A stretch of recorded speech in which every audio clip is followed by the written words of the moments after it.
Hi, I'm Mike Woof. I'm editor of World Highways magazine in the UK, and I'm speaking with Topcon about the use of technology to deliver sustainability in construction. So, where would you say has the Topcon technology been used to deliver sustainability in construction? Can you give us some key projects where this has happened?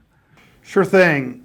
So when we begin to talk about sustainability, really it's a balance of not just profit, but also people and planet. And so when you look at Topcon, what we do is we actually really make a number of sensors for measurement, whether those are sensors or solutions. And when we begin to talk about sustainability, our sensors, our tools for measurement, begin to be used. And so it's the data from those tools, right, that begins to become the valuable piece of that in sustainability. And so that's where being able to use those data layers. And so in construction projects, whether that's things like being able to prove that you're using less fuel through the things like telematics, or being able to prove that you're moving less total material, or that you're using less material, you have more on-time coordination in road building. All of those kinds of things begin to lay up and accumulate to added value specific to the sustainability, right? And so in that respect, the data layers are what can actually help us to prove the value of that. I suppose with the smooth ride system in particular, you have the benefit of being able to ensure that the road surface, when it's milled off, is absolutely to within a few millimeters. Now, can you explain the benefits of that for the asphalt paving process in terms of material costs? Sure thing. And so that's where, for example, a smooth road absolutely creates value for the taxpayers in the fact that vehicles that travel on it use less fuel, as well as when it's appropriately compacted, you get better wear, right? And you get more consistent wear, as well as when they come in to mill the surface of that, you get, again, very, very consistently. And so that's where that smooth ride system being used to document the smoothness of the road, so that then it's that intelligent compaction process and being able to have the right amount of compaction, right? The optimized amount of compaction, so that then you get optimal wear and optimal usage, but also, like you just pointed out, the idea of optimal material, right? And that the materials used, and when that material is optimized through products like our Haul app, right? So that now you have on-time delivery and optimized logistics of the input, right? So that then what you're getting is a very smooth operation of the paver. And in that case, where you have the coordinated operation and the material is arriving at the right temperature in the right sequence at the machine, you get very, very consistent operation. In other words, you're saving materials, reducing costs, you're extending the wear life, again, over time, effectively reducing costs. You're getting more for less in a sense. Absolutely, but when we begin to talk about sustainability, the value is beyond the material is absolutely the profit piece, right? That's the thing that helps to drive the contractors as well as the people who are paying for the projects. But there's also benefits to the people as well. In the fact that they're doing higher value work, that they're managing and operating the machine, that they're beginning to get into a decision process, right? And so that, as well as ergonomics and improved safety, because when they're using sensors and sensor-based applications, in that case, you have less need for the grade checking, right? And safety around the machines. And presumably, because you're optimizing the haulage process, you're reducing the fuel burned by the truck fleet. There's a lot of savings there all around. That's where we see benefits to not just the profit, but also the people as well as the planet through the material. That's correct. So these are kind of big projects we've talked about. I know the smooth ride's being used mainly on large highway projects or airport projects. Can you tell me how can this technology be used to improve sustainability in smaller projects? Great question. And so a great example of exactly that is in Italy with the Armas agency. And so rather than the highway projects, this is really the agency around the provincial roads.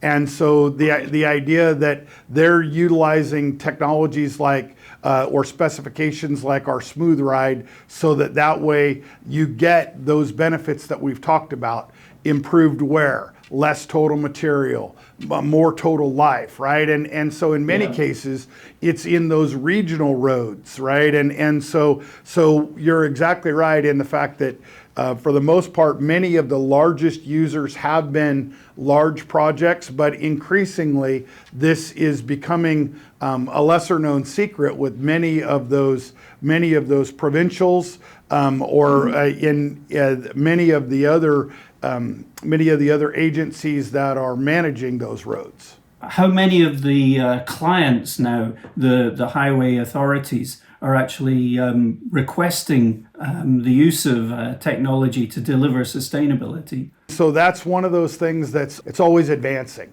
right? And so the short answer is probably not enough. And so that's why we appreciate the opportunity to talk to you today, is to help people understand that there are these technologies out there, and that they do fit into the sustainability plans, right? And so in many cases, sustainability is becoming a watchword or a buzzword amongst our society. And so in many cases, technologies like our Smooth Ride and our road building portfolio, they are well known, but people haven't necessarily been thinking about the benefits around the material, or the benefits to the operators, as well as the long-term benefits of the well-built road, and how those begin to become an additional part of the project. So what is Topcon's own focus on sustainability? Has the company set targets or altered its operations to meet the demands of sustainability as well? So that's where Topcon Corporation is really, we're embracing and continuing and strengthening our advancements in sustainability. And so those are starting with things where with the UN Sustainable Development Goals, we're supporting a larger number of those. We're up to 8. And being able to translate the benefits or how we're creating those benefits from a wide range of our products, whether that's in eye care, whether that's in agriculture, or whether that's part of the infrastructure process, from the dirt work to the road building, to roads and bridges, to vertical construction. And so bringing on aspects of that all the way along. How would you say your clients or the contractors are measuring the sustainability profile of their supply chains? I would say that, for the most part, most of the contractors are really driving towards where the incentives are for them, right? Because if this stuff doesn't make money, then it doesn't benefit anybody. And so that's where really it depends a little bit on where the incentives are, right? In some cases, the incentives might be around optimized material. In other cases, it's around smoothness. In other cases, it might be around proving that the paths and the material plans are coming in exactly along those lines. And so with each contractor or with each area, the focus is a little bit different. In Japan, it's towards things really like climate change. In Europe, it's really around elements of true sustainability. Not just elements of the material, but also where we are with the people and where we are with the practice, right? And in the United States, in many cases, some of these things are still the Smooth Ride standard is still becoming adopted. It's new news to lots of people. And so more and more of those pieces are coming together. Yeah. But I suppose for the contractors, there are definite benefits, as we discussed, the cost benefits in terms of material savings, or the bonuses they'll get if the smoothness is really good. Those are going to be big pluses for them. So how many contractors would you say are actually interested in sustainability now? Is it just the major firms, or are a lot of the smaller companies interested in this sector as well? I would say that it's starting with many of the largest firms, and it depends a little bit on who's really driving those. The firms that are serving large institutional investors and areas that are very environmentally sensitive are the first bit. They're the lead adopters. But increasingly, it's those small and medium-sized contractors that are beginning to get engaged, because whether it's the benefits of material savings or whether it's the peace of mind, whether it's optimized around reducing operational risk through the machine control, each person's getting a little bit of a different benefit, but all of them are rolling up to a sum total that has benefits around not just profit, but also people and the planet. Not to be too cynical, but I suppose some of the firms are happy to get those smoothness bonuses and reduce the material costs. And if they get sustainability, that's a nice box to tick as well. But yeah, I suppose for a lot of the industry, the money factor is the key issue. It is, but increasingly, whether that's improving operator safety, improving on-time performance, the overall benefits of the road to the users of that road, all of these things have a cumulative benefit. And so I guess that's where you're exactly right in the fact that we've always had these benefits. It's just a little bit more that we're improving the lens in which we can talk about them. What roles do you think clients play in improving the sustainability of road projects? Clients in many cases are creating